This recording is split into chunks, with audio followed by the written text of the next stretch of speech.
Okay. Do we have any public comments for the planning committee? Okay, seeing none, we'll move on. Okay. Action item, select committee officers. Good mention. So, Okay, we don't have Commissioner any Gerard other- is our vice chair currently, and I don't, And who else we've is- been without a committee chair since Mark Dighton left, so. So who all is on this committee?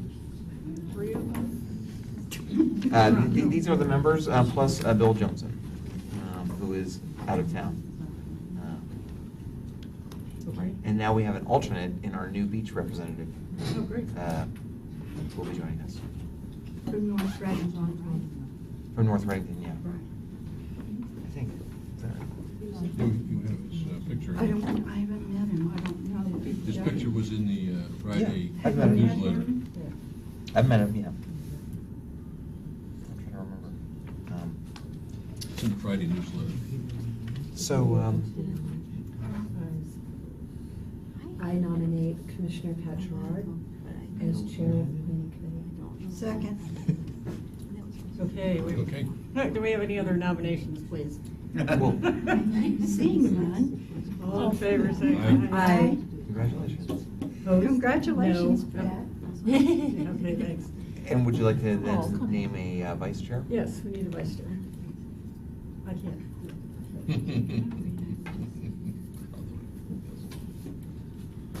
Somebody please nominate Joe. I nominate Yeah, we PSTA. did Bill, yeah, right. I nominate PSTA Commissioner Joseph Barkley as our vice chair. Second. We have a nomination in a second. All in favor, say aye. Aye. Opposed? Okay, thanks, Joe. So we gotta do it. Okay. We need to review we actually have a quorum today. We need to review the January and April minutes.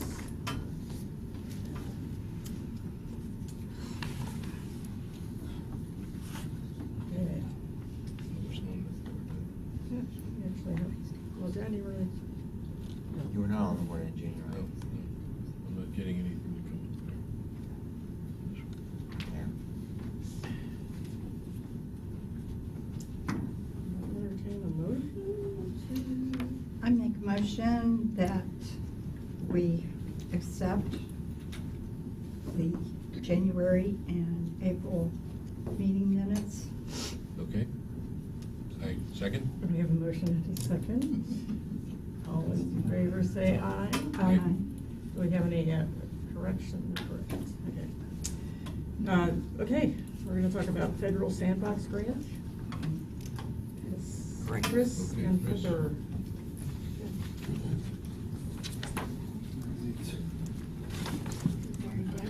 This is a sort of interesting action item to recommend.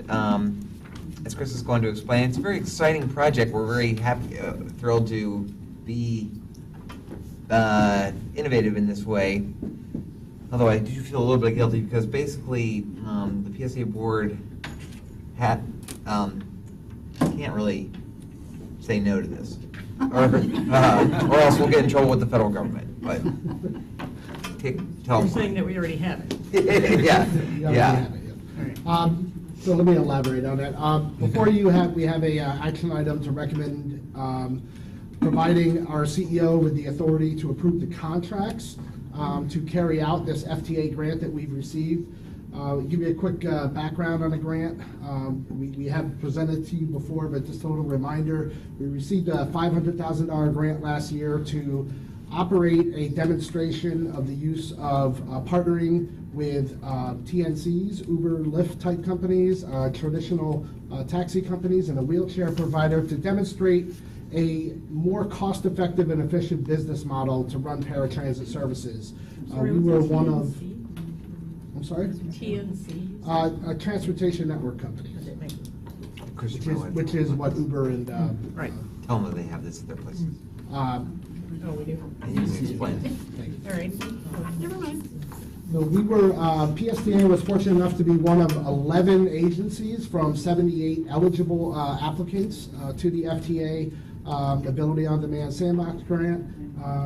as part of this, going into this, we were asked to line up and identify our key partners to the project as part of the application. As such, the FTA waived the requirements for procurement under this, and us having identified our key partners going into the grant application. And we were awarded the grant with those procurement requirements waived for this. However, we do have our own procurement policies, obviously, here at PSTA. Our match is $125,000, which is 20% of the 500 for this. So as such, we're coming before you to ask that in spending that, much of that is spent across these 5 contracts. We're partnering with Lyft, Lyft, United Taxi, Care Ride, the Center for Transportation Research at USF, and a small software company out of Seattle called Going, who will be the software from which we are dispatching these rides to do this demonstration. So we are asking that you recommend approval for our CEO to approve all of those contracts moving forward. We have been planning since January, kind of fast and furiously, and getting everything in place, and really at the point at which we need to start executing the contracts. And Chris, maybe just walk through that graphic. Yes.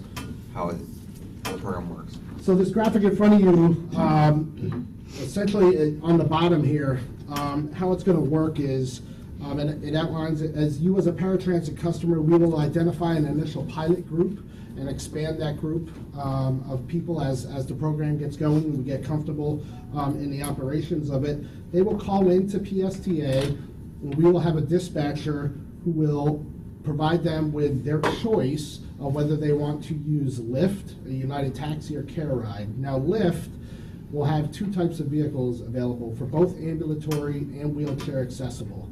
United Taxi will only be providing ambulatory, and Care Ride will be providing wheelchair. So they have 2 options for each, whether they are wheelchair accessible or ambulatory. And we will be able to provide them through the software with the estimated response time. So we give them some opportunity to decide on whether they're more comfortable with a particular provider or they're just interested in getting a quick response. And again, so what this software does is allow us to actually dispatch the rides internally to Lyft, Uber, and Care Ride. One of the very cool things about this is traditionally Uber and Lyft, you have to have a smartphone to be able to do this. These customers will not have to have a credit card or a smartphone for us to be able to dispatch the rides to them. So it's going to be a unique way in which we are interacting with the customer and connecting them with a transportation network company. And I would say of the 11 grants that are out there for these innovative programs, ours is definitely at the top as to what agencies are looking at, what's going to come out of this. So we're very proud to be up there as being recognized for this innovative idea. So, yes. I'm sorry, Chris, you said the wheelchair transport was Care Ride. Did you also say Lyft? Or? Yes, so Lyft, what we have partnered with Custom Mobility, who is a wheelchair van fabricator, essentially. People buy used vans and they convert them into wheelchair accessible vehicles.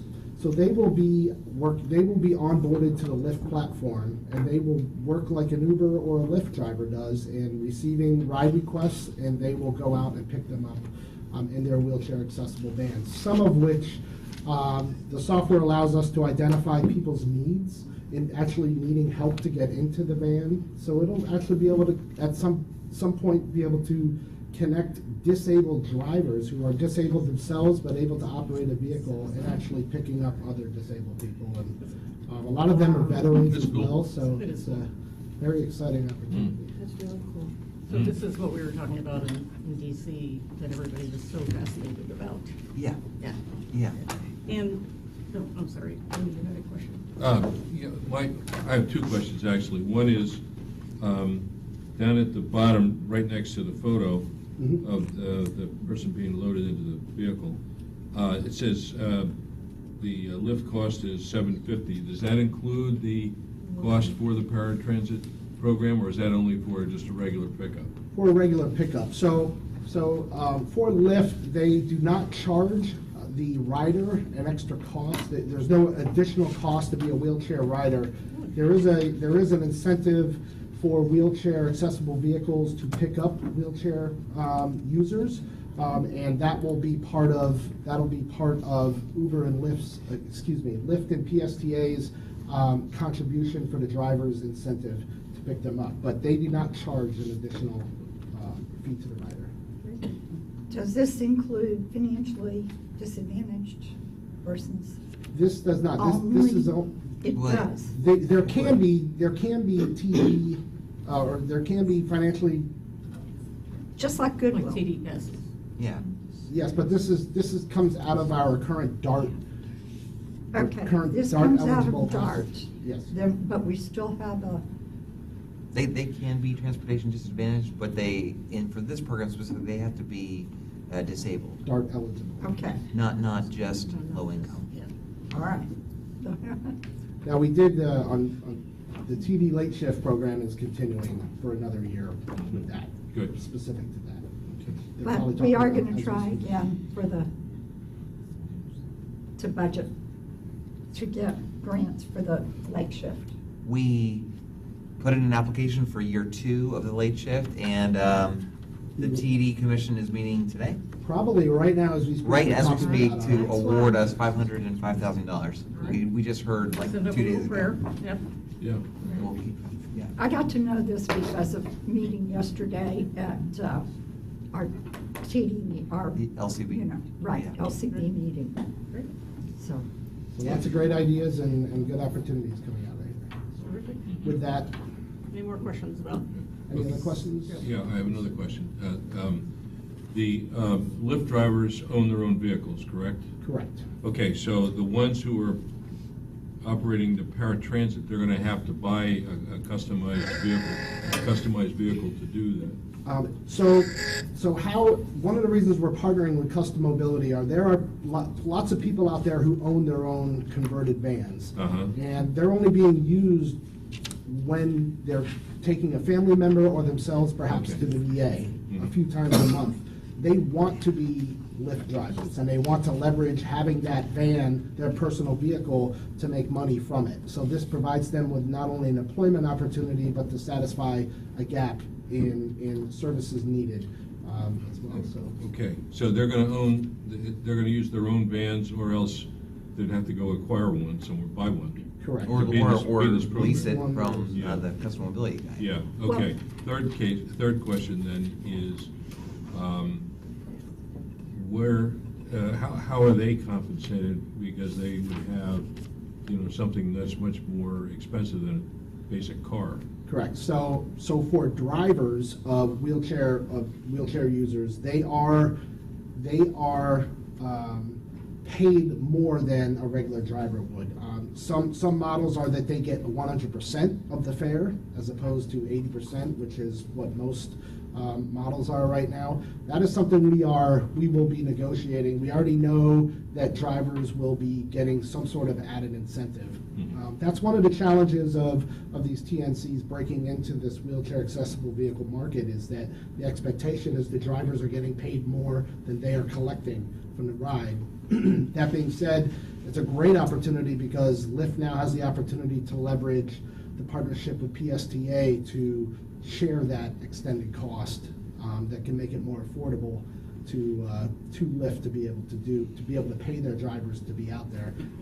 And even if we pay part of that additional cost, it's still significantly cheaper than our current contracted prices with care rides. So the additional cost is coming out of this grant. Correct. Yeah. Okay. Just, I wanted to add one more thing. I worked with Goodwill Industries in the early 80s when they first started doing accessible housing, Freedom Bill. Custom Mobility was already there. It's on Belcher and Bryan Dairy, and they work with all of the programs that we've ever had anywhere. They've always been up front in trying to be innovative and charitable. Yeah. Wounded Warriors, whatever it is, they're there. So Mhm. I'm real proud that they are up there and part of us. They are tremendously excited just to be a part of it. They have no expectations in, there's no contract between us. It's just a mutual partnership in us being able to put out a good opportunity and program. So they've been very supportive and will be a good partner throughout. So the other feature of this is that it is on demand. They can just call and say, I need a car to go to the doctor. Correct. So it'll take away the previous day requirement, and people will be able to get rides quickly, same day. Cool. All right. Less expensive. Yeah. And I'll just add, Chris is becoming famous amongst these innovative people. I heard that even his name was in a PowerPoint presentation by the Federal Transit Administration. Wow. I don't know Mm. why, or if that was good or bad, but you're becoming famous. And from the national perspective, the FTA created this thing. They call it the Sandbox Program because that's their word for describing that this is innovative, and they're not exactly sure if all these experiments are going to work or not. And you play around in the sandbox and kind of move the sand around, I guess. I think Cassandra told me that in our kickoff meeting with them, there was more consultants that the federal government has hired to monitor how this works than partners on Chris's sheet. Then the people who were there that were actually doing it. So it's a fascinating exercise. Awesome. Mhm. Well, it's Yeah. in the works. I like the fact that it's on demand. Yeah. And it's local. Yeah, that's Yeah. really neat. Is it, and I'm sorry, I should know this, is it typically like Medicare or Medicaid that, if it's a complicated answer, we don't have to get into it. They cut us off. What did we get last year? 17,000 for the whole year? For Medicaid. Well, that would. Medicaid. These are separate issues. I'll do my homework, I don't wanna derail. Okay. Any more questions? Most of the DART customers are paying with their own money. Right. Okay, Of these, yeah. so this is huge, the savings that we pass on. Mhm. Yeah. Great, thank Yeah. you. All right, Thank you. All right. thank you. All right. All right, next. Keep being famous, Chris. Do you need to take a motion? Yeah, motion Oh, and then. oh, to I'll make a approve motion the, to yes. bring this forward. To approve the authority, yes. Yes. For Brad to sign contracts. Okay, I'll make a motion for Brad to sign the contract for the PSTA Mobility on Demand Sandbox Program grant. Well, that's for the subcontracts with the partners. is that right? With Lyft, United, With Lyft, Careline, United, Going, Taxi, and Care Ride. and Cutter. And going. Do we also approve the 125? All right. Not to exceed the grant. I mean, Okay. it's just within the grant. 625. Got it. Okay. guidance. Okay. If we have a complicated thing like this, write it down, then we'll read it. Right. I think it is. Yeah, it's right here. Okay, Yeah, all right. key All partner. right, let me back up. Okay, I think I saw that. Okay. At the top. Okay. Okay, so I recommend authorizing the PSTA CEO to approve all key partner contracts as to specifically implement the awarded Federal Transit Administration MOD Sandbox grant at a total cost not to exceed $625,000. We have a second? Second. Okay. Thank you. We have a motion and a second. All in favor, say aye. Aye. Aye. Opposed? Motion carries. Great. Thank you very much. Can this Alrighty. be on consent? Do you want this on consent or on regular action? Oh, well, It's kind of a good news item. Yeah, I was Yeah, gonna it's say, kinda- it's a consent item, but it'd be nice if everybody knew about it. Yeah. Maybe we should at least have a short version of it, with the whole Pretty cool. board. Okay, Bob Lasher, public outreach summary. Good morning. I'm told I have to stand over here. I can't stand by the podium. What we're talking to you today about is kind of a companion and a follow-up to what you saw last month in marketing. Part of the team we have in planning is an outreach team, and we actually straddle both planning and marketing. It's not just outreach when we're dealing with people, with businesses, government relations, community relations, chambers, businesses, economic development, but also then working over in marketing, helping them with the videos and helping with their public relations and other things that they're doing as well.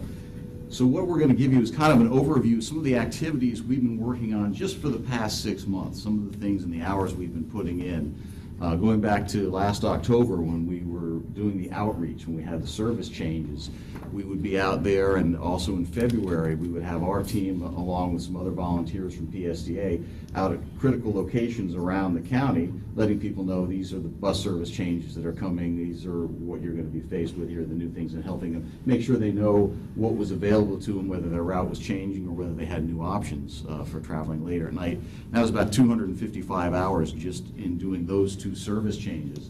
We've done 3 surveys. The Suncoast Beach Trolley, we did a survey for the Jolly Trolley with the Blue Jays detour that we were running this year, also on the 444, and we've got one coming on this Route 79. And that's when we will actually get on the buses and talk with the people who are riding. We want to know where they're coming from, where they're going to, when they want to travel, see if we can find efficiencies, see if we need to make a change, how many people are going to be affected, how can we make sure that they have some sort of option that they like. And a lot of times we find out that they don't realize they have options that are there that they would actually prefer. We also do a lot of events of all kinds. A lot of times we'll talk about tabling, where you go and you set up a table at a clean air fair, or you go to a Rotary Club. There are all kinds of different things where you engage one-on-one with the public. And it's all about not just getting our message out, but listening. We love to hear from them. We want to see what they can help us, what they want to do. And you know, you can learn a lot from listening. Like, I just learned now that we need to get a sound file of a horn on a new Proterra electric bus so Joe can update his ringtone. We can do that, but we try to be as two-way as possible. Now, you know, of course, there are times when we're doing certain things, when we have new programs coming out, that we're trying to go out and work with our partners to push the information out. The big one, of course, is Direct Connect, and I'll get into that a little bit more. We'll be out there telling about the Flamingo, the TD late shift, and we'll also ask them to pass it along. So if we're going out to say, I do a lot of work with the chambers, we'll send electronic information to the chambers, say, hey, can you pass this along to your members as well? They can contact me, they can go to our website, they can learn more about it. So that's how we can, in a very efficient way, really leverage the efforts we're making to get it out to more and more people without some sort of a mass broadcast. And that's an issue for us because we don't have a lot of money for mass broadcasting. We don't have a lot of money for major marketing efforts. So when Direct Connect came along, we were looking at this, and it's 8 zones. And as we go out and promote this, we'll go to a zone and print a few maps. But if you go out with 8 maps, and you need them at least 8.5 by 11 a page, and then you're out there with all these, and you can easily overwhelm people. So we try to keep it a little tighter. We go to certain spots where we know we've got a tighter audience that we can talk to one-on-one. But then we were looking at, well, how do we get this out after the launch? What can we best do to maximize our efforts? So we looked at all 8 stops, and then we took a 3-mile radius around them. And that 3 mile will pretty much ensure anyone using it will pay about $1 or less. And we hit everything we could find in there, whether it was a business, housing complex, mobile home complex, anything where we could get one person a message and then have them send it out to, whether it's their residents or their employees or through the HR departments. And then we could direct them back to the website where there they've got all of the information they need and all of those maps that they can pull them up like that. And I've never been able to snap my fingers, sorry. And they can see them pretty quickly. And we've been really happy with that. We've got some great buy-in as we're going out, like say just over here in Carillon, Echelon, they sent it out to everybody. Raymond James HR sent it out. They also helped us push it out for their sustainability fair. Same with Transamerica and some of the others. And we'll be going back to them. But that's some of the ways that we will just be doing some pushing out and then asking them to help us forward that as well to other people. Also, we're out there on the buses teaching people how to ride. We've got Show Me services. We've been able to transition a lot of them. We'll still do them for individuals because that's a long-standing policy and it's a free service. We've been able to do a lot of them for groups, and we're now starting a program called the Golden Travelers, where we're trying to hit senior communities, get out there and teach them about not just riding PSTA, but the new options we've got with the Direct Connect and others. And of course, all of these, and I know this is dear to your heart, we're really pushing the TD late shift. That has been a really big and an easy sell. When I went out, was telling people along the beaches and the hoteliers and others that they have this option for second and third shift. They were loving it. They're eating it up. Same, and the county, I'm sorry, the city of St. Pete, last weekend was doing a transportation fair where they're running a new shuttle where the old Walmart that just closed was. They were handing out our TD late shift materials and telling people about that too. So these are the kind of partnerships we work on as well. We'll also go out along with these training sessions and make IDs for schools and kids. We do a lot of the group sessions with groups for people who are developmentally disabled, show them how to ride so that they go out and get a job. And those are the ones I think are most rewarding. Now, over the line, we do try to keep the best account as we can. Over the last 6 months, we know we have spoken one-on-one, engaged more than 2,200 people. And those are just the people we have had in a conversation. And if any of you have seen these tabling events, there'll be a lot of people coming and going who will be picking up our materials and walking by. We won't necessarily engage them one-on-one. So the number that we've touched has been a lot more than that, but the one-on-ones have been at least 2,200 in the last 6 months. And those are great. Those are the ones you can really get information from, you can hear from them, and at the same time, then they become your messenger and your maven to help spread the word about what we've been out there doing. One of the things, actually this is going to be going on today, we've got one too. You've seen the BRT presentations. We've been going out around St. Pete and around the county telling people about this new BRT project, getting their input. We had a workshop last week. It was last Monday, and we have one this afternoon down in South Pasadena. It's at 4:30 to 6, where we'll be talking with the public, discussing what we're looking at, where the project is, and they've been helping us all along. Same with the circulator study down in St. Pete. We had one of those last Monday as well, where we bring people in and they look at it and they give us their recommendations and they help us build these programs so that we've got the community involvement. Oh, this was, by the way, from last week. This was at SPC downtown, just by Williams Park. And that's pretty much an overview of what we've been doing. Yes, ma'am? Yesterday in Transportation Disadvantaged, our over 60 representative said that she loves everything that we're doing. However, she does not have a computer, and even if she had one, she wouldn't know how to do it. We were asking for everyone there to get a survey taken and turned in. And we didn't come up with any great ideas on how to serve those people, other than the 2,200 that you did a face-to-face with. And that's why we tried, especially senior fairs, we try to focus on those. We go out to senior communities a lot, where we'll just basically set up in the lobby, or if they have something going on, we can set up there and talk to them, because that's a real problem. I mean, that's not something that people can just say, oh, that doesn't happen. No, there are a lot of seniors in this community who don't want to use, either they don't have it or don't want to use computers, and that's part of our job. We're out there. And they're always the one that used the best. I've got a lot of them. Yeah. And the second thing is that I was approached, never ever thought of this, but I was approached by a person that is on probation, that cannot get a driver's license. Never had a driver's license, but he lost it because he was in jail on a felony. And he said, my parole officer never told me that I could use the bus, or how to find the bus, or how much it costs, or so I guess there's a little segment of our government that All right, we'll doesn't. refocus some efforts on that, because we've worked with the courthouse over the years so that they know they even have access to some materials where they can refer. The courthouse does, but it doesn't get down to the. Well, you bring that That's up. good. You'll see this Friday's video.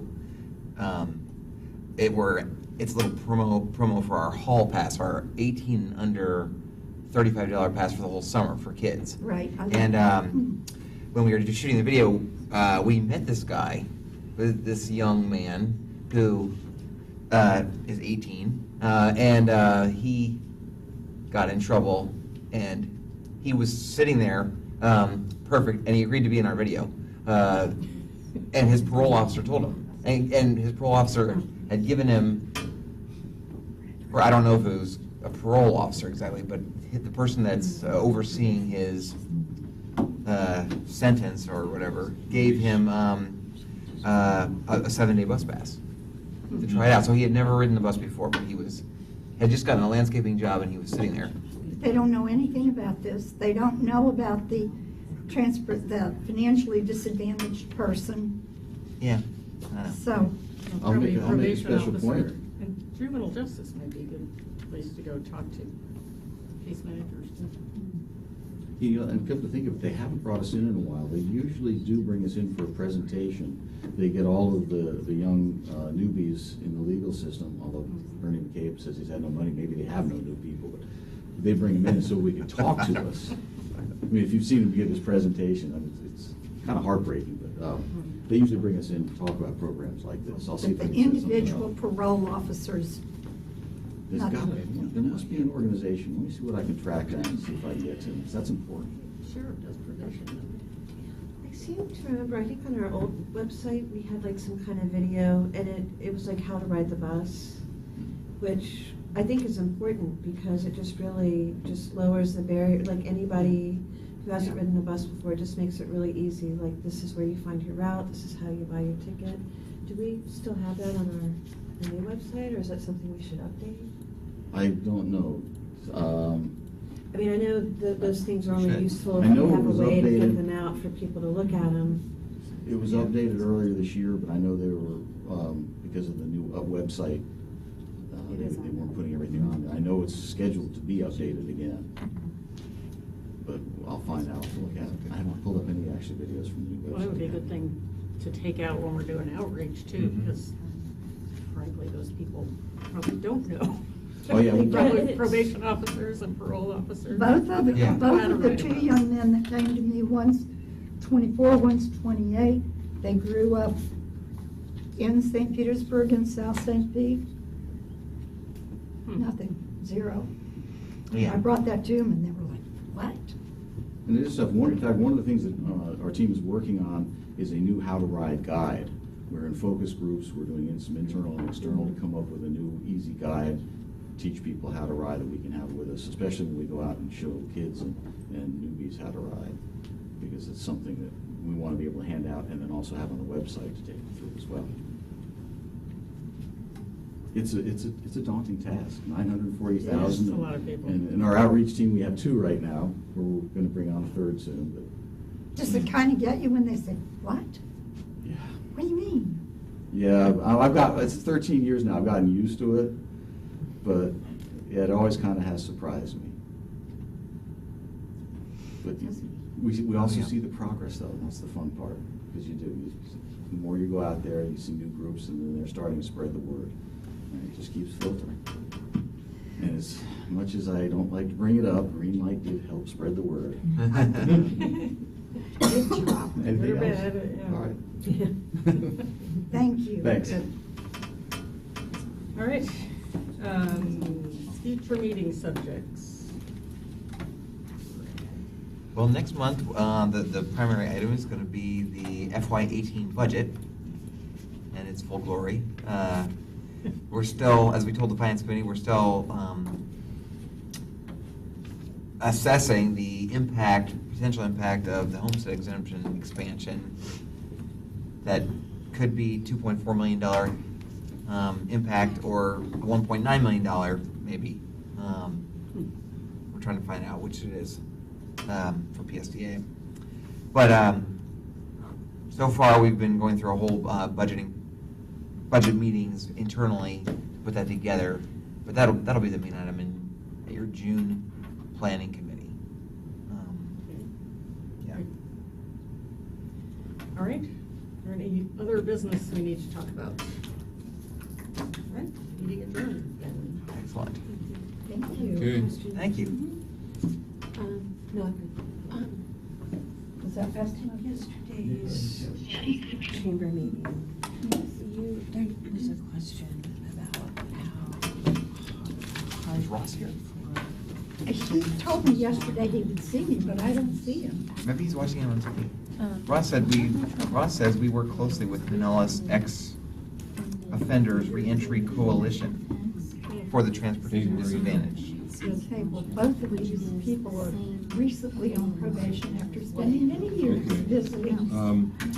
Are you familiar with this Pinellas Ex-Offenders Reentry My Coalition? meeting But I'll continues. find out about The it. actual enabling We could probably give you a local.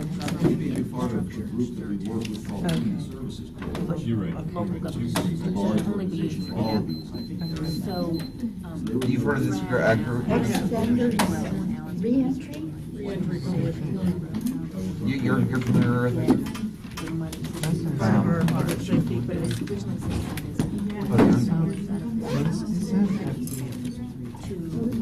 We're also, PSP participates in this Foley Center's internship program, which is where the city of St. Petersburg pays half. And then we pay half of the Foley Center interns that are mostly high school kids for the summer. And we're talking with the Foley Center about whether or not we could use interns as like street